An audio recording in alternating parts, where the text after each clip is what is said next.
जैसे कि आपने पिछले व्लॉग में देखा था, खाने के काउंटर पे हम पहुंच गए, जाके खा के गोलगप्पे, और देखा वहाँ अर्जुन आया था, मेरे मामा का लड़का। उससे मिल के और अंदर चले गए।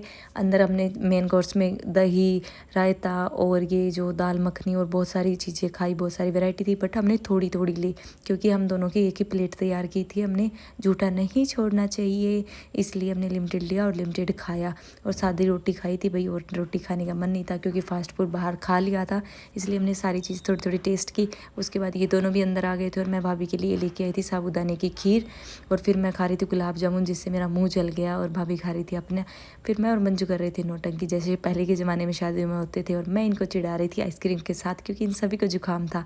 बाहर आए तो कीकू कर रहा था अपने पापा के साथ मस्ती, फ्रूट खा रहा था, और ये दोनों भी कर रहे थे फुल मस्ती। इनके साथ मस्ती करके मैं इस भैया के पास गई। पता नहीं 1 घंटा लगाया इन्होंने, क्या ड्रिंक बनाई मुझे तो पता नहीं, इसका टेस्ट था खांसी की दवाई जैसा। उसके बाद बारात आ गई और आने के बाद हम आ गए घर।